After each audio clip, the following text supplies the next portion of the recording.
Early stages में है वो अब उस वक्त किसी को ख्याल आया कि भाई ये अर्ली स्टेजेस में अगर किसी को ख्याल आ गया कि इसकी इवैल्यूएशन होनी चाहिए और इस मिडिल स्टेजेस में वो कौन सी स्टेज की इवैल्यूएशन के बगैर डिजाइन है, इसे हमें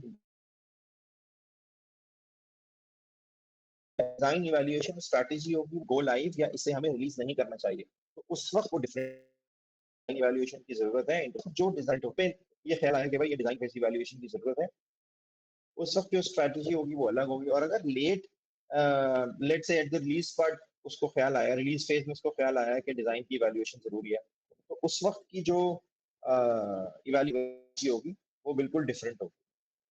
ठीक है। अच्छा, दूसरी चीज क्या है? ये पहली चीज थी। दूसरी चीज क्या है? दूसरी चीज है novelty of the project. Novelty of the project होती है if the project is well defined और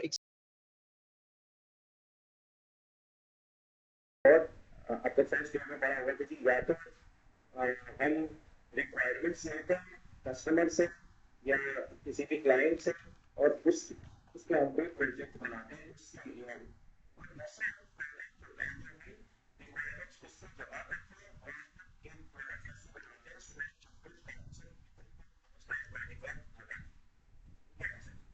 एक प्रोजेक्ट बनाया जो कि वेल डिफाइंड होता है।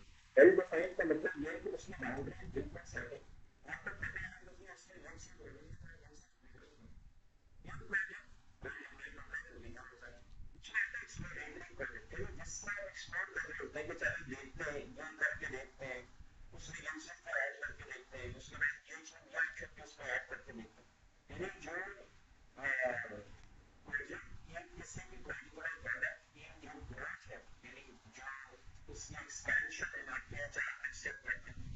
उसकी एक्सपेंशन एक्सपैंड एनहांस एक्सटेंड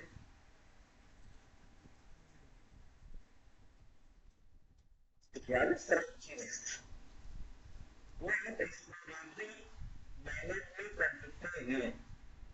ठीक है, तो ये दोनों चीजें यानी कि इसके प्रोजेक्ट को वेल डिफाइंड इंडिविजुअल्स दैट ये custom interaction design custom interaction evaluation उसका उसके प्रोसेस डिफरेंट है, एक्सप्लोरेटरी है वो डिफरेंट होगा। ये सब चीज इसकी बड़ी इंपॉर्टेंट चीज नंबर ऑफ एक्सपेक्टेड यूजर्स क्या है। इस चीज का बहुत ज्यादा जरूरत है यदि 5 लोगों ने इस्तेमाल करना है कैसे करें।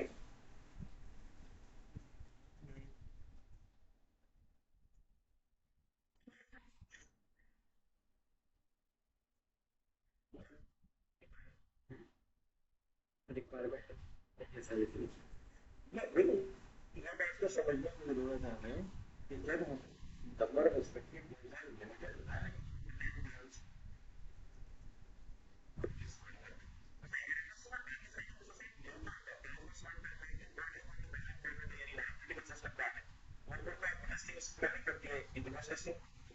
again the number of expected to test में आप जानते हैं कि घर के लिए ऐप बना दिया है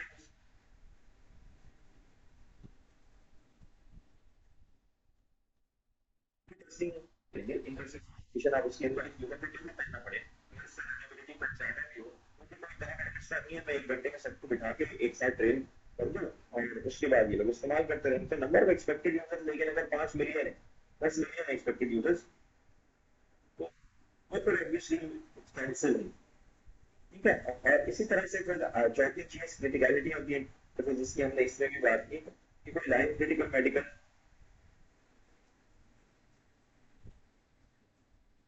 सिस्टम है या कोई म्यूजिक अगर कोई टिकट है भाई एक सिस्टम है जो कि मैं अक्सर बात करता हूँ एयर ट्रैफिक कंट्रोल सिस्टम की वो है या एक सिस्टम है जो कि टिकट इशू करता है तो दोनों में से कौन सी सिस्टम की इंटरफेस की क्रिटिकलिटी ज्यादा इम्पोर्टेंट है,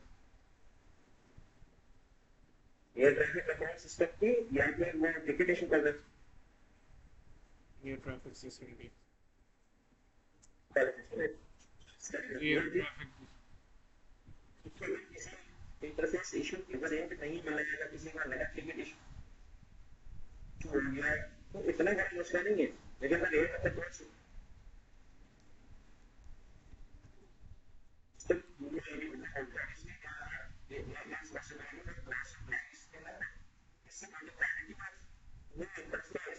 that is also a determining factor into what kind of evaluation plan you need to have. Okay. फिर पांचवी चीज cost of product and finances allocated for testing. मैं इसकी बात करता हूँ. Cost of products and finances allocated for testing. ऐसे है नहीं और ये कहेंगे मैं तो ये भी टेस्टिंग करूंगा और मैं तो वो भी टेस्टिंग करूंगा.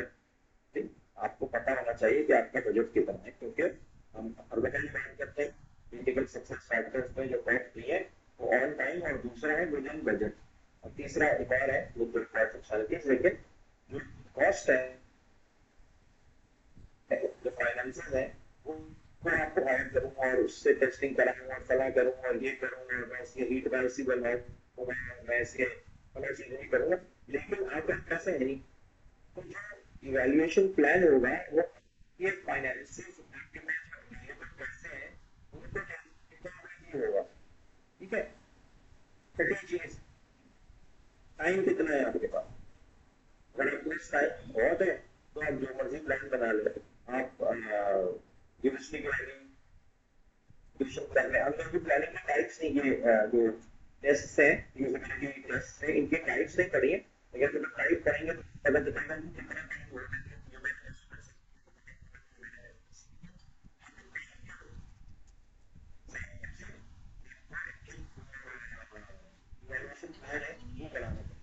आपको एक्सपीरियंस इवैल्यूएशन की तो फिर डिजाइन करते हैं और जो इवैल्यूएट कर रहे हैं उसका एक्सपीरियंस कितना है. यानी अगर एक्सपीरियंस डिजाइनर होगा ना, मैंने यहाँ पढ़ा था experience designers have attained wisdom and humility to follow that extensive testing specifically. Experience designer कभी ये नहीं करना कि टेस्ट करने की जरूरत नहीं है, बैठ जाके इसको इंस्टॉल कर देंगे, इसको इम्प्लीमेंट कर देंगे, उसको इस्तेमाल करना शुरू कर देंगे.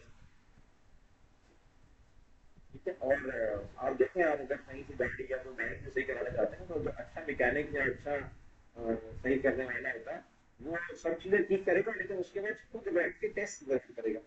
जब तक वो टेस्ट नहीं करता उसको इस्तेमाल नहीं करता. और वो तो खुद भी टेस्ट करता है, लेकिन हम जब डिजाइन की बात करते हैं तो डिजाइन नहीं कहते कि भाई तुम तीसरा जो थर्ड पार्टी चेक करे ताकि उसे पता हो कि इसके रिक्वायरमेंट्स हैं fulfil. Design and evaluation team में से एक्सपीरियंस के टाइम में उसने बहुत सारी इवैल्यूएशन की है, तो उस टीम में इसलिए उसको ज्यादा ये बना सकते हैं कि बहुत अच्छी तरह से टेस्ट यहाँ तक आगे तो मैं समझ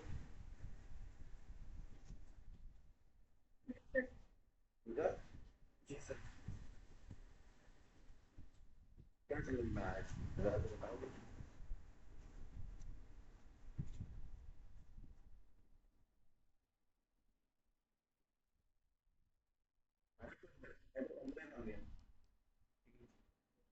the body.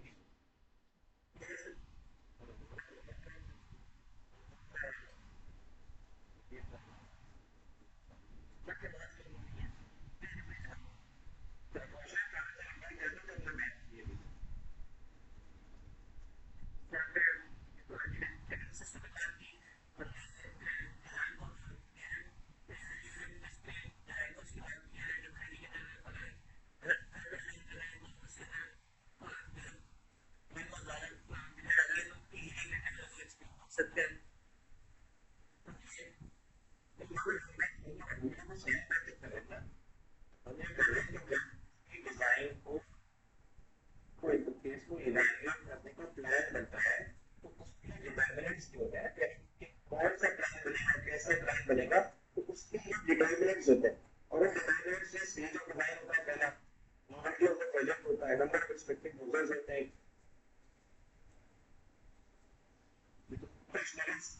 डिजाइन पर इवैल्यूएशन टीम का कितना है. इन सारी चीजों को देखते हुए आप प्लान बनाएंगे ना. ठीक है. हम ये बात कर रहे हैं एक टीम है उसमें बहुत ऐसे बैट्समैन हैं जो कि सारे टेस्ट क्रिकेट के बैट्समैन हैं, ठीक है।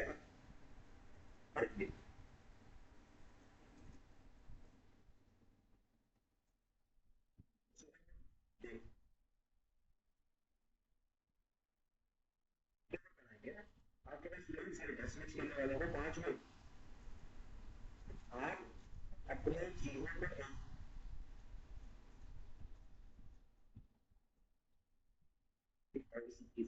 तो जब आप इंटरफेस इवैल्यूएशन का प्लान बना रहे होते हैं तो कौन सा कैसा प्लान बनेगा उसको डिटरमिन करने के लिए ये चीजें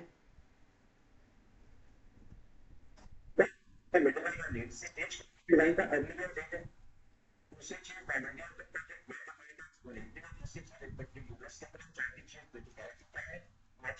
फर्स्ट क्या है, छोटी चीज टाइम कितना है, सातवीं चीज एक्सपीरियंस कितना है इवैल्यूएशन डिजाइन टीम का।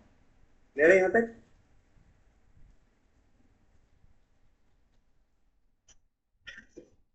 Yes, sir. अच्छा। और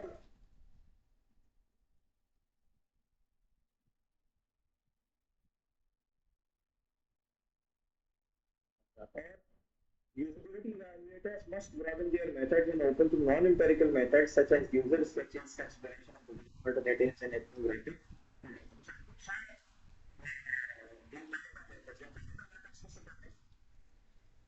formula basis method.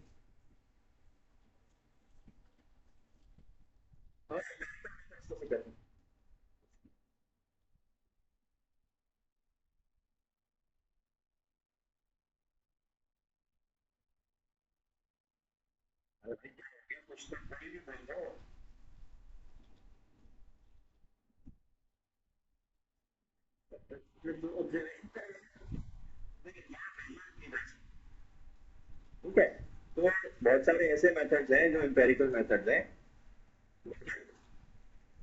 जो यूजिबिलिटी वैल्यूएटर्स हो रहे हैं वो बहुत सारे नॉन एम्पेरिकल मेथड्स यानी यूजर स्केचेस जो मेजर नहीं की जा सकती होती उस तरह से डिजाइन के अल्टरनेटिव्स हो सकते हैं, उन चीजों को भी कंसिडर किया जाता है। यानी होता इसमें यह है कि जैसे आपने डिजाइन इवैल्यूएट करना है, अब आपने डिजाइन को 100 लोगों से आपने इस्तेमाल आप करवाए, आप टास्क एनालिसिस कहते हैं इसको। आप टास्क एनालिसिस क्या है, तो मैंने क्लास में कुछ चीजों में बात की,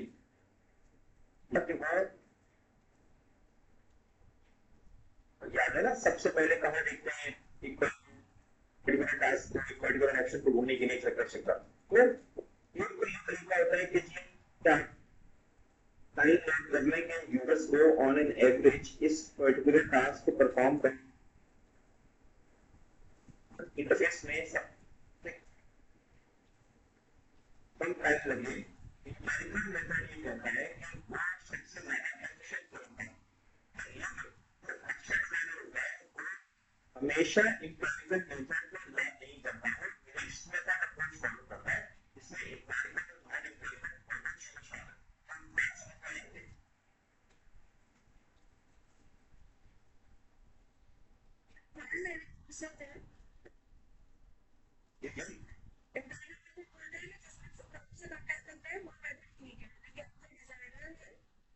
जब सीनियर डिजाइनर वो मिक्स मेथड का यूज करते हैं, तो देखिए मेडिकल मेथड बोलते हैं कब से कब वाला एफिशिएंट है, तो उसमें इशू क्या है जब हम इसको बिल्कुल एम्पिरिकल मेथड का यूज करते हैं। ये वैल्यूएशन में मेरा ये वजह क्या है कि हम सिर्फ एम्पिरिकल मेथड को यूज है ना, ऐसा नहीं कि एम्पिरिकल मेथड्स को यूज नहीं किया जाता, लेकिन क्योंकि design is more than just numbers, ये भी बात समझने की जरूरत है। Design is more than just numbers. अब इसका एग्जांपल देता हूँ, तो सात जगह मैं बता चुका हूँ आपको। जब ने विंडोज 8 लॉन्च किया और उसने 7 महीने में खत्म कर दिया, तो उसके नंबर्स पूरे थे, यानी उसने यूजर्स को रिसर्च करके कि किस टास्क में टास्क को करने में उनको कब टाइम लगता है, एक्सेट्रा एक्सेट्रा, ये सारे नंबर्स पूरे थे। But users had this ownership करने में, और अगर ये बात आज स्टार्ट नहीं है अच्छा यूं ही कुछ बताया गया था, हमने एक वीडियो देखा था, आपको याद होगा क्लास में, वो 12th तक का एक वीडियो था जिसमें यूट्यूब ये जो फैक्ट्स था, रेटिंग सिस्टम था, उसको खत्म किया गया था यूट्यूब ने कहा कि वी वांट रेटिंग्स का, ठीक है, तो यूजर का ना मोर देन एम्पिरिकल कुछ अपनी से ऐसी चीजें बाहर तरफ सोबत हो जाती है। तो यूटिलिटी इवेल्युएटर का काम ये है कि वो सिर्फ नम्स पे रिलाई नहीं करे, उसके अलावा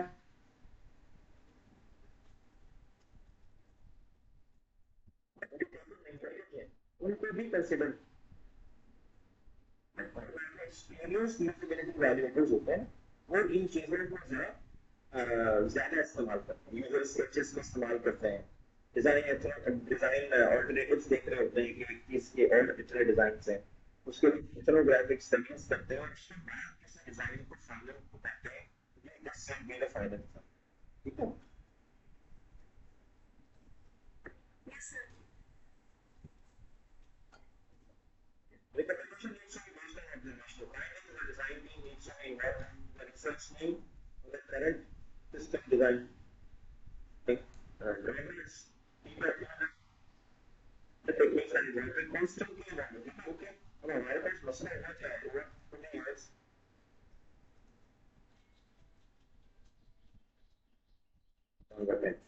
हमारे साथ मसले होते हैं अब फोन, पहले जमाने में लैपटॉप आता था ना, तो लैपटॉप सिर्फ 14 इंच की स्क्रीन का होता था, जो मतलब एप्लीकेशंस बनाने वाले लोग थे उन्होंने कहा, ठीक है अगर ये ग्रीन को चाहिए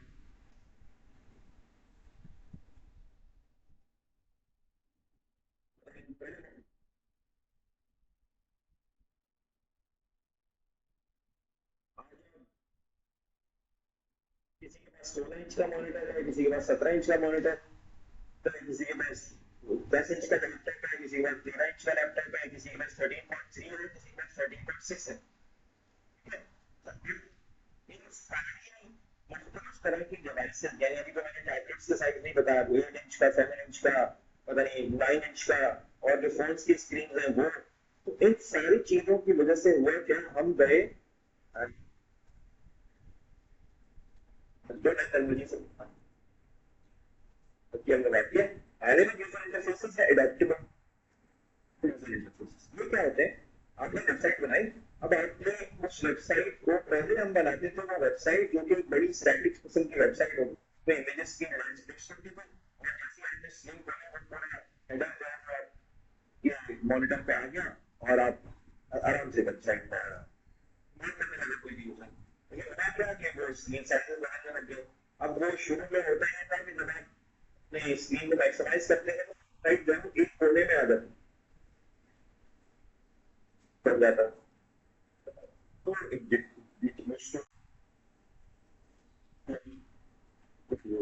we had over the designers and developers they decided कि भाई ये तो it needs to be something adaptable, क्योंकि हमारे पास स्क्रीन साइजेस, और आगे शुरू बात बता रहा हूँ, 14 से 17 इंच के मॉनिटर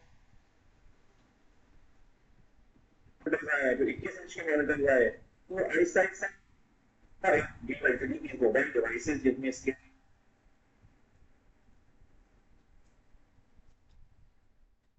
ये साइड डिजाइन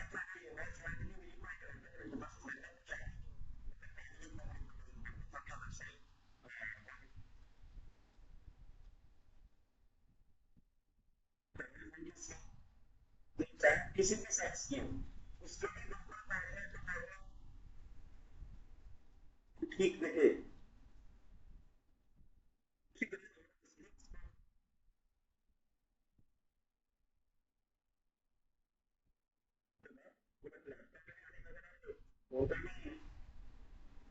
ये टैबलेट में भी और अगर इन तरह का लगा तो टैबलेट्स किसी किसी अभी भी सेम है, यानी अब घड़ी के सेम का इस्तेमाल कर अब हम जो है वो ये एप्लीकेशन में मतलब जैसे के ग्लासेस है उसमें आप प्रोफेशनल के इस्तेमाल करना चाहें,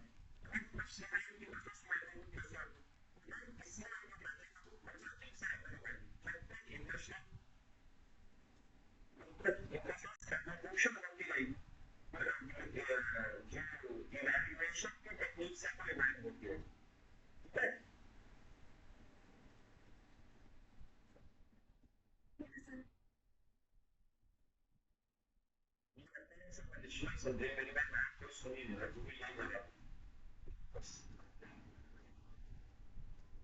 सुन रहा है ऐसा भी। खड़े रहती है मुझे खामोशी से सुन रहा था आज तक कभी ऐसा नहीं हुआ।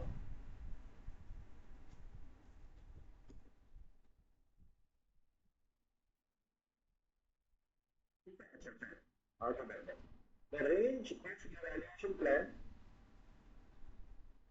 the range of evaluation plan might be anywhere from an ambitious 2 years test with a multiple stages for a new national AI project recovery system to a 3-day test with 6 users for a small internal website.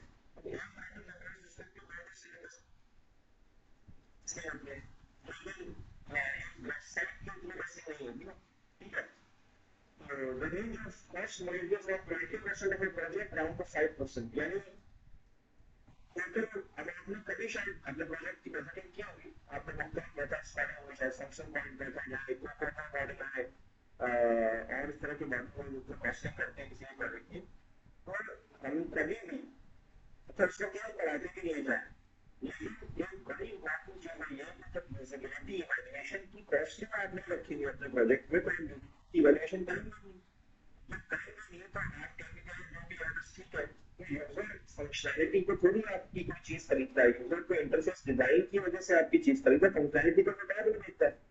तो इसलिए ये cost है जो it is recommended कि 20% of total project cost है उसका 25% से लेकर 20% तक जो इवैल्यूएशन है इंटरफेस इवैल्यूएशन उसके लिए बजट रखना चाहिए। और अब जो है अब क्या काफी अरसे से user interesting has become an established and accepted part of the design process.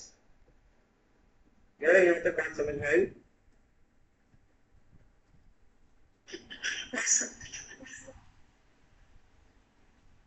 अच्छा अब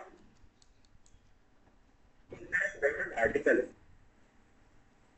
इससे बड़ा सेगमेंट होते हैं। अब टेस्टिंग की बात कर रहे हैं तो इंटरनेट टेस्टिंग की भी बात हो रही है।